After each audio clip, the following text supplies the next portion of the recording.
Hello everyone, अस्सलाम वालेकुम। मैं हूं हामिद बहलोल और आप देख रहे हैं IGS न्यूज़। और आज मैं इस वक्त मौजूद हूं करतारपुर बॉर्डर इफ्तिताह जो है दरबार साहब गुरुद्वारा। एक बहुत ही ज़बरदस्त इवेंट है और मेरे साथ एक सरदार फैमिली भी यहाँ पे मौजूद है। इनसे बातचीत करते।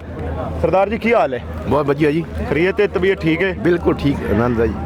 पहला सवाल तो यह है कि किन्नी पुरानी थोड़े पुरखियां दी ख्वाहिश सी कि दरबार साहब विजिट करिए ते दीदार करिए जाके? जी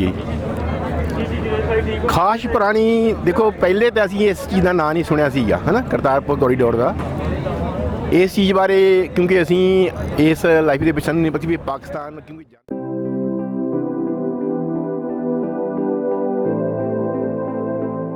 ਫਿਰ ਅਸੀਂ ਹੁਣ ਇੱਥੇ ਆਏ ਹਾਂ। ਪਰ ਜੋ ਇੱਥੇ ਆ ਕੇ ਸਾਨੂੰ ਜੋ ਗੁਰੂ ਘਰ ਦੇ ਦਰਸ਼ਨ ਕਰਕੇ ਜੋ ਸਾਡੀ ਆਤਮਾ ਨੂੰ ਖੁਸ਼ੀ ਮਿਲੀ ਹੈ, ਉਹਦੇ ਤੋਂ ਇਲਾਵਾ ਸਾਨੂੰ ਇਹ ਬੜੀ ਖੁਸ਼ੀ ਮਿਲੀ ਹੈ ਵੀ ਸਾਨੂੰ ਇੱਥੇ ਦੇ ਆਵਾਮ ਨੇ ਬੜਾ ਪਿਆਰ ਕੀਤਾ ਹੈ, ਬੇਗਰਜ਼ ਪਿਆਰ ਕੀਤਾ ਹੈ। ਉਹ ਜਿਹਨੂੰ ਇਸ ਤਰ੍ਹਾਂ ਲੱਗਦਾ ਵੀ ਜਿਵੇਂ ਸਾਨੂੰ ਵਿਛੜੇ ਭਰਾ ਮਿਲ ਗਏ ਨੇ।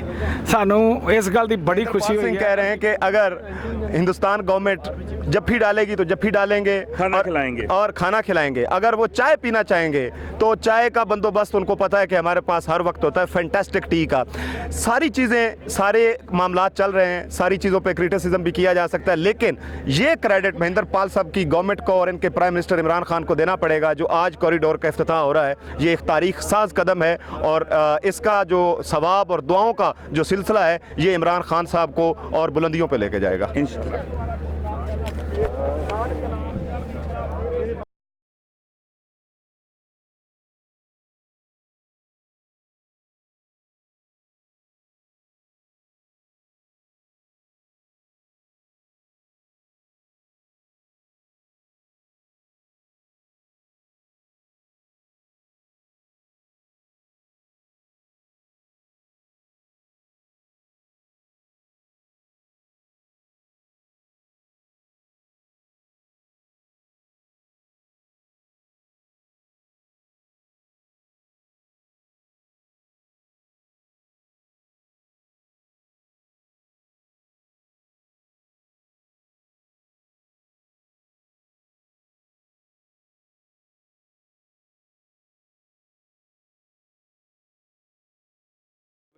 ਆਮੀਨ। ਤੁਹਾਨੂੰ ਗਵਰਨਮੈਂਟ ਆਫ ਪਾਕਿਸਤਾਨ ਨੇ ਜਿਹੜੇ ਇੰਤਜ਼ਾਮਾਤ ਕੀਤੇ ਨੇ ਇੱਥੇ ਯਾਤਰੀਆਂ ਵਾਸਤੇ, ਉਹਨਾਂ ਦੇ ਬਾਰੇ ਤੁਹਾਨੂੰ ਕੀ ਲੱਗ ਰਿਹਾ? ਅੱਛੇ ਇੰਤਜ਼ਾਮ ਹੋਏ ਨੇ? ਬਹੁਤ ਵਧੀਆ, ਬਹੁਤ ਵਧੀਆ। ਜੋ ਦੇਖਦੇ ਆ ਜਿਵੇਂ ਅਸੀਂ ਆਏ ਆ ਬਾਰਡਰ ਤੇ ਇੱਥੋਂ ਤੱਕ ਆਏ ਆ, ਬੜਾ ਆਰਗੇਨਾਈਜ਼ ਤਰੀਕੇ ਨਾਲ ਆਏ ਆ, ਬੜਾ ਵਧੀਆ ਇੰਤਜ਼ਾਮ ਸੀ ਤੇ ਇੱਥੇ ਵੀ ਬੜਾ ਵਧੀਆ ਇੰਤਜ਼ਾਮ ਨੇ। ਤੇ ਕਿਹੜੇ ਸ਼ਹਿਰ ਤੋਂ ਤਸ਼ਰੀਫ ਲਿਆਏ ਹੋ ਤੁਸੀਂ ਇੰਡੀਆ? ਮੈਂ ਦਿੱਲੀ ਤੋਂ ਆ। ਦਿੱਲੀ ਤੋਂ ਆਏ ਹੋ? ਦਿੱਲੀ ਤੋਂ। ਤੁਹਾਡੇ ਦੋਸਤ ਵੀ ਨਾਲ ਖੜੇ ਨੇ। ਸਰਦਾਰ ਜੀ, ਤੁਸੀਂ ਵੀ ਦਿੱਲੀ ਤੋਂ ਆਏ ਹੋ? ਮੈਂ ਰਾਜਪੁਰਾ ਪੰਜਾਬ ਤੋਂ ਆਇਆ। ਪੰਜਾਬ ਤੋਂ ਆਏ ਹੋ? ਕਿੰਨੇ ਅਰਸੇ ਬਾਅਦ ख्वाहिश पूरी हुई? ਇਹ ਜਿਵੇਂ ਸਾਡੇ ਵੀਰੋ ਕਹਿੰਦੇ ਸੀ 70 ਸਾਲ ਹੋ ਗਏ। 70 ਸਾਲ ਦੇ ਬਾਅਦ ਇਹ ਦੁਬਾਰਾ ਜਿਹੜੇ ਕੋਰੀਡੋਰ ਦੇਖੋ ਇਹ ਦਰਸ਼ਨਾਂ ਵਾਸਤੇ, संगत वास्ते, संगत इस बहुत खुश है।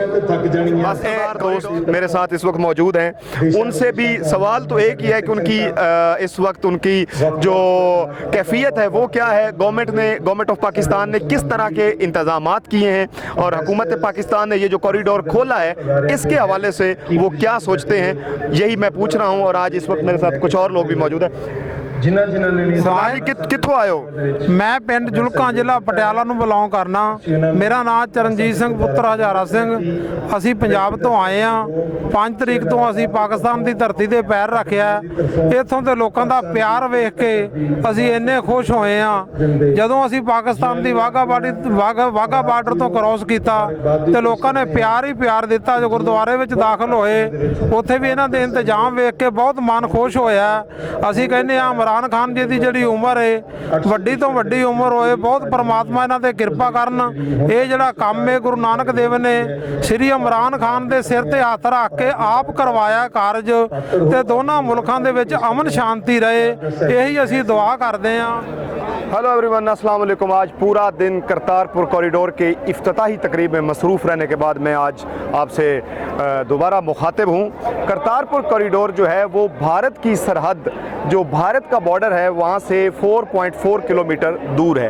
पहले करतारपुर दरबार साहब गुरुद्वारा 4 एकड़ पे मुहित था, फिर गवर्नमेंट ऑफ पाकिस्तान ने इसको एक्सटेंड करते हुए 38 एकड़ पे इसकी एक्सटेंशन की, जिसमें यहाँ पे रहायशी सहूलियात दी गई हैं, गुरुद्वारे का जो सेन है उसको बढ़ाया गया है और यहाँ पे स्टॉल्स लगाए गए हैं, यहाँ पे होटल्स बनाए गए हैं यात्रियों की को सहूलियात फराहम करने के लिए। कहा यह जाता है कि महाराजा पटियाला भविंदर सिंह ने 1921 से 1929 के अंदर इसको तामीर करवाया था।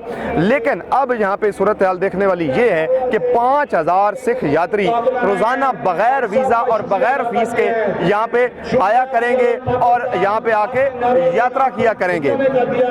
बुनियादी चीज़ जो मैं आपको बताता चलूँ, गवर्नमेंट ऑफ पाकिस्तान ने दरबार साहब गुरुद्वारा की बुनियाद रखने के बाद ये साबित कर दिया है कि वो खित्ते में अमन और इस्तेहकाम चाहते हैं। अब इंडियन गवर्नमेंट को भी चाहिए कि वो कश्मीर में कर्फ्यू को ख़त्म करते हुए मोहब्बत का जवाब मोहब्बत से दे।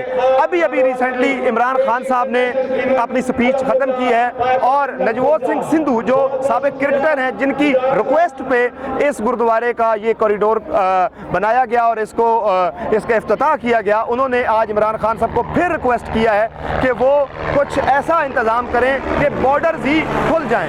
इमरान खान साहब ने उनके उस मौक़िफ़ की तायीद की है। अगर जर्मनी और फ्रांस खूनी जंगें लड़ने के बाद भी आपस में दोस्ती कर सकते हैं तो इंडिया और पाकिस्तान की दोस्ती भी नामुमकिन नहीं है। करतारपुर दरबार साहब गुरुद्वारा से हामिद बहलोल और IJS की टीम को दीजिए इजाज़त। अल्लाह हाफ़िज़।